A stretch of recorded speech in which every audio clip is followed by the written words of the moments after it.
Hi everyone, thank you so much for joining another Ready to Ride Pilates for Horse Riders session, where today we are going to be looking at your spinal control. Having good movement through your spine is so helpful if you want to be able to move well with your horse, but it's also really important to have good control of that movement. Too much movement and you'll just move too much and your horse will struggle to deal with that too. So we're going to go through some simple exercises just to help you get a little bit more control over lots of different spinal movements. Okay, so we're just going to start by getting your posture set before you go. So try to have that feeling of a nice light head and feel that your spine is stretching upwards nice and tall, and you're opening out through your shoulders and staying elastic through the whole of your upper body.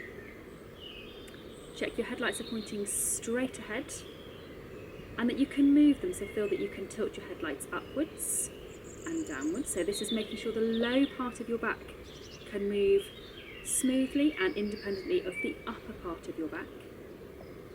And then check that you can turn from side to side, and again you want to make sure that this lower part of your back and your pelvis can move independently of your shoulders. That independence of movement is so important. You want to have an independent seat and an independent contact. Okay, check that your feet are nice and soft and equal into the floor, and really feel the feedback that you're getting from the floor up into your feet. And now we're going to start by moving your neck. So you're going to turn your head from side to side, keeping your eyes level as you turn, watching so that you don't tip down. So if you're tipping down, it's not the end of the world, but it changes the weight of your head, but it also means that you're not moving the joints of your neck quite so well. Okie doke. Face the front, soften through your knees. We're going to do a lovely loosening exercise called the upper body roll. So drop forwards, let your hands go down towards your feet. Take your arms to one side and roll back up to the top. Check your knees are staying soft as you go forwards, over to the other side and back up to the top. You really do want to feel really loose and relaxed and floppy as you do this. It's a great way of getting the whole of your upper back in particular really on the move. And if you don't like taking your hands as far down as I'm going, you can stop somewhere around about your knees. You really can make this exercise work for you in the range and position that you feel comfortable to do. Okay, then I'd like you to put your hands together, turn your hands over, push them forward, stretch the area around the back of your shoulders, and then reach upwards. Hopefully you haven't got the sun in your eyes, and then come back down, and again reach forwards, good big stretch forwards, and a good big stretch up to the ceiling or the sky. And we'll do one more, so stretch forwards and up, and then bring your arms back down by your side. We're now going to do your roll down, so if you can go towards the end of your mat, and I'd like you to stand with your feet approximately hip width apart, soft knees, and then slide your hands down the front of your thighs, curling up through your spine as best as you can. Pause at the bottom for a big breath in. As you breathe out, slide your hands back up, tuck down with your pelvis, and uncurl through the whole length of your spine, back up to the top of your neck. And again, chin into your chest. This time, try to really feel that you're moving every single vertebrae, one at a time, right down through to the very base of your spine. Another breath in. This time, stack down with your vertebrae and try to feel that you're stacking each one back on top of each other, all the way up through to the top of your neck. You can do one more, so chin into your chest. And again, curl up as tightly as you can. Pause the bottom for a breath in. As you breathe out, bend your knees, and we're going down onto your mat. We're going to start off today doing your shoulder bridge. So I would like you to go with your feet and knees approximately hip width apart. Make sure that you're comfortable on your mat. And your starting point, you want to have that feeling of having a nice neutral tummy position. So that feeling of, if you had a spiky ball balanced on your tummy, then it would stay in position. No headrests for the shoulder bridge. And then you're going to activate your pelvic floor lift onto floor 3. Roll back so you imprint your low back and then you're peeling up each vertebrae one at a time until you get to the very top of the movement. Make sure you can breathe at the top, and then as you breathe out, you're coming back down every vertebrae one at a time, in turn through your imprints to neutral. So it's pelvic floor, roll back and imprints, and peel up each vertebrae one at a time until you get to the top. Again, nice breath in. And then as you breathe out, again, it's every single vertebrae in turn through your imprints to neutral. We'll do one more just like that. Have that feeling of your spine being like a string of pearls. Make sure you can breathe at the top. Also make sure that you don't go too far and arch too much. Every vertebrae in turn through your imprints to neutral. Now I'd like you to take your arms up, they're approximately above your shoulders, and again imprint. And pull up and just see how well you can control that spinal movement now without having your hands on the floor. You may well find it's a wee bit harder. That's absolutely okay. Very normal. I have to say, I can't see my hands because I've closed my eyes because of the sun. It's not a problem I have here very often. So I've got to hope, it's a good test, hope that my hands are staying basically still and level with each other. It'll be good for me to see when I play this back. Have my hands managed to stay still and level, which is ultimately what you want. You're thinking again of that nice independent contact so that your back and body can move but your hands stay still. So you've got one final challenge with this exercise. You're going to go up, and this time you're going to take your arms over your head, and then as you come back down out of your bridge, you bring your hands up above your shoulders. So imprint, roll up, take your hands over your head. Try to, if they do touch the floor, make sure they touch the floor together. Also at the top, again, don't watch that you go too far and lose that rib positioning. So you're coordinating the bridge with the arm movements, but without losing the quality of that every individual layer in turn throughout the lift. And all the way back down through your imprint. We'll do one last one, making sure you start and finish with a really tip-top imprint. Okay. We're now going to turn onto your front. I'm going to swing round because I've got a little bit more room at this end. We're going to do your Cobra.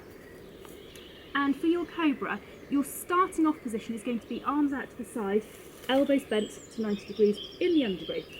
So tip of your nose resting onto the floor, and you're going to scoop your nose forwards and up, look ahead, and then straight down, scoop back in. So forwards and up, straight down, scoop back in. If you find this is quite easy and you want to make it a little bit bigger, you can slightly straighten your arms, and then as you come up, you're coming up onto your hands, and then coming back down. And with this exercise, you want to feel that you're doing the opposite of what you did in your roll down, trying to feel that you're moving every single vertebrae in turn, and as you come back down, you're coming down with your ribs, bottom ribs first, and your top ribs last. It's not so easy to feel as it is with your roll down and also with your shoulder bridge. And we'll do one more.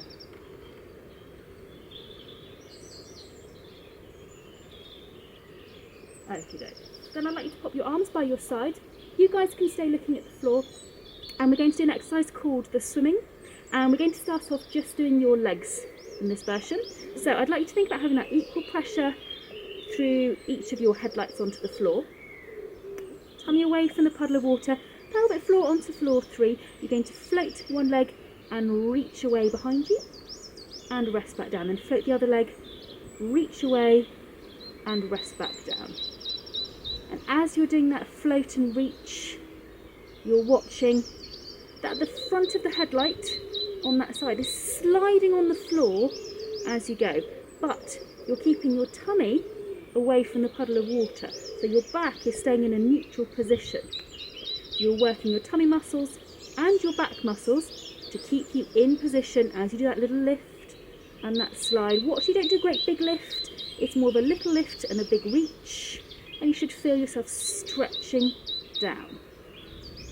You do one more with each leg, keeping the tummy away from the puddle, sliding through the headlights. And then we're going to come up onto your hands and knees.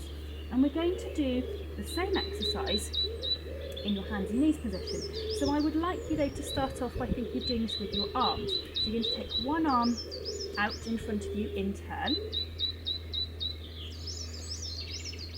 trying to keep your back as still as you can, and try to also, if you can now, think of keeping your pelvic floor onto floor 3, and you're breathing nice and regular. That's probably a little bit too easy. So now we're going to do the same thing with your legs. Check.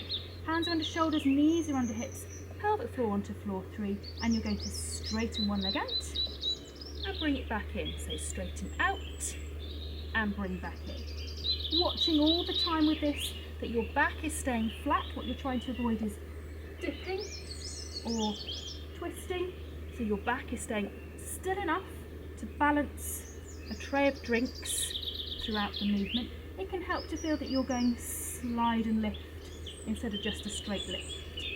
Now we're going to see if you can combine your arms and legs together. So you're doing diagonal opposite pairs of arms and legs, still with that feeling of your back staying as still as you possibly can.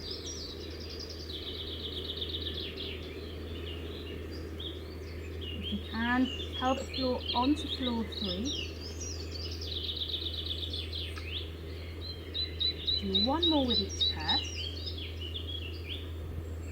Okay, now we're going to progress on to a lovely exercise. It's possibly my favourite ever back exercise, and it's called rotations. It's very straightforward. We're going to combine it with another exercise called threading the needle, and you will see why. So you're going to take one arm up, look at your hand, and then come down, pass it through the gap to thread the needle. Pop that hand back down. Same the other way. So arm up, look at your hand, come through to thread the needle.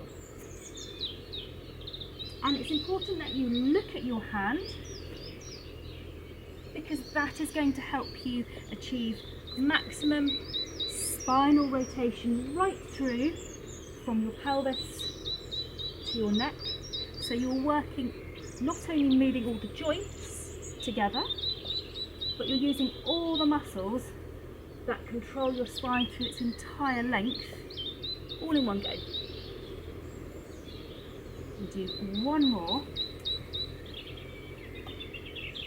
Super job. Okay, I would now like you to bring yourselves into sitting.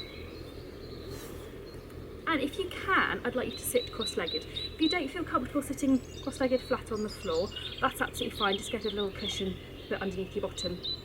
And we're just going to work on your positional control with this last exercise. It's very simple, not technically difficult, but it's a really good precision exercise. So I'd like you to pop your arms across your chest, and I'd like you to focus on what you feel through your seat bones. Make sure that weight is really equal for your seat bones, and then turn your shoulders from side to side, keeping that pressure absolutely equal. And you'll probably find that one side it is a little bit harder to keep that equal pressure. That's really normal, so don't worry. Also try to keep your shoulders completely level. So when you're thinking of your lateral work, you want to be able to move your upper body possibly, but keep your shoulders level. Okay, we're going to finish off by swapping this round the other way. So you've crossed your legs the wrong way and folded your arms what's going to feel like the wrong way. But again, equal pressure through your seat bones and then into those turns. You might find it helpful to close your eyes. Some people find it easier with the eyes closed because it really focuses you into what you are feeling through your seat. So level shoulders, equal pressure through your seat bones. And we're going to finish there. So bring your hands back down onto your lap. Check you've still got that nice equal weight through your seat bones. Try to feel that you're drawing your spine up, so as tall as you can be, but really soft and elastic. Let your shoulders drop back and down so you open out through the front. And try to really grow that extra inch right up through the top of your head. And we are going to finish there. So, really useful exercises. Some of those are my absolute favourite back exercises for making sure you've got really good movement in pretty much every single direction, but also the strength to control those movements. All key elements being able to move well with your horse. Hope you found it useful. Take care, and I will see you very soon.